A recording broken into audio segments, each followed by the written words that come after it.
1857 का वो विरोध जिसे हम आज the first war of independence के नाम से जानते हैं। ये एक ऐसा आंदोलन था जिसमें सिपाहियों के साथ साथ आम लोग, राजा महाराजा और जमींदार भी शामिल हुए। इस विरोध के पीछे बहुत सारी वजह थी। Political, social and religious, economic, military और इमीडिएट ट्रिगर। आइए इन सभी कॉजेज को समझते हैं। Political causes point 1, subsidiary alliance, एक एग्रीमेंट जो ब्रिटिशर्स और इंडियन रूलर्स के बीच में हुआ। इस एग्रीमेंट के हिसाब से ब्रिटिशर्स ने इंडियन रूलर्स को किसी और रूलर्स के अटैक से बचाने का वादा किया, पर धीरे धीरे करके ब्रिटिशर्स ने इन रूलर्स के किंगडम्स को अपने अंडर कर लिया। Political cause number 2, doctrine of lapse. 1848 में लॉर्ड डलहौजी ने डॉक्ट्राइन ऑफ लैप्स शुरू किया। इस पॉलिसी के मुताबिक अगर किसी इंडियन रूलर का अपना बायोलॉजिकल हायर नहीं होता तो उसका राज्य ऑटोमेटिकली ब्रिटिशर्स के कंट्रोल में चला जाता था। अडॉप्शन का राइट उन्होंने डिनाई कर दिया। झांसी, सितारा और नागपुर जैसे राज्य इसी रूल के तहत एनेक्स किए गए। झांसी की रानी लक्ष्मीबाई इसी वजह से अंग्रेजों के खिलाफ खड़ी हो गई। Point 3, disrespect shown to Bahadur Shah. Mughal emperor Bahadur Shah Zafar जो दिल्ली के नॉमिनल किंग थे, उनकी डिग्निटी को भी अंग्रेजों ने खत्म करना शुरू कर दिया। उनके सक्सेसर्स को लाल किले से बाहर निकाल दिया गया और कह दिया गया कि उनके बाद उनकी फैमिली को एम्परर का टाइटल नहीं मिलेगा। ये उनके लिए एक बड़ा अपमान था। Point 4, annexation of Awadh. 1856 में लॉर्ड डलहौजी ने अवध को इनेक्स कर लिया। उन्होंने रीजन दिया बैड गवर्नेंस, लेकिन असल वजह थी अवध की रिच लैंड और रेवेन्यू। अवध की एनेक्सेशन से वहां के तालुकदार और सिपाही दोनों ही नाराज थे क्योंकि उनकी जॉब और लैंड राइट्स खत्म हो गए। Point 5, ill treatment of Nana Sahib and Rani of Jhansi. Nana Sahib जो पेशवा बाजीराव के अडॉप्टिव सन थे, उन्हें उनके फादर की पेंशन देने से मना कर दिया गया। इसी तरह रानी लक्ष्मीबाई के अडॉप्टिव सन को सक्सेसर मानने से रिफ्यूज कर दिया गया और झांसी एनेक्स कर लिया गया। इन सभी चीजों से राजा महाराजा के दिल में गुस्सा भरा गया।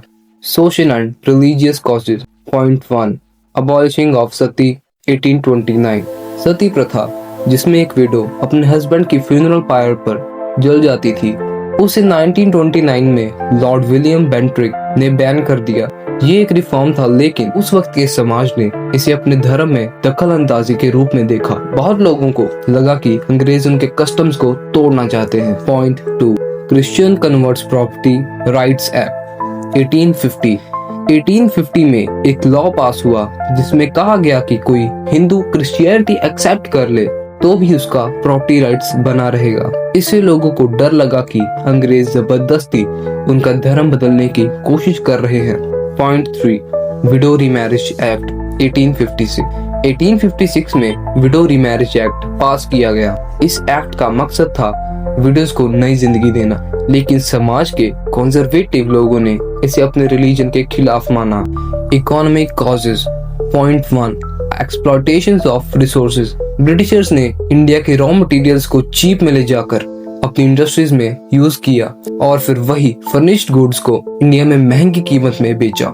इससे इंडिया का इकोनॉमी का बैलेंस बिगड़ ही गया। Point 2, collapse of Indian handicrafts. British machine made goods के आने से इंडियन हैंडीक्राफ्ट्स कोलैप्स हो गए।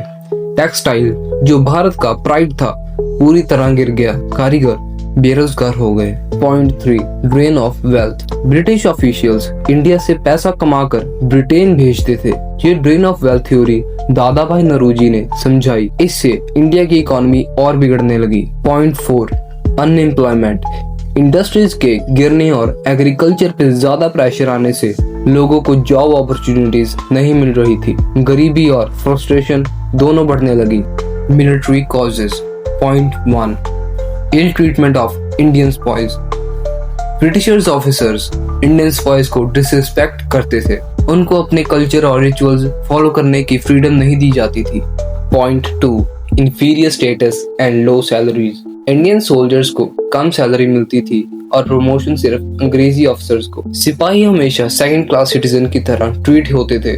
Point 3, general service enlistment act 1856। 1856 का एक्ट कहता था कि नए सिपाही को फॉरेन सर्विस के लिए भी रेडी रहना चाहिए, पर हिंदू सिपाही समुद्र के पार नहीं जा सकते थे अपने धार्मिक विश्वास के हिसाब से। 1857 का सबसे मेन और important cause the immediate cause, सबसे बड़ा स्पार्क था इनफील्ड राइफल कार्टिलेजेस का। 1857 में नए राइफल्स दिए गए जिसमें कार्टिलेजेस को बाइट करना पड़ता था। अफवाह ये थी कि उन पर गाय और सुअर की चर्बी लगी। ये हिंदू और मुस्लिम्स दोनों के धर्म के खिलाफ था। जब सिपाहियों ने मना कर दिया तो उन्हें पनिश किया गया और इसी ने मेरठ में 10 मई 1856 को विरोध की आग लगा दी।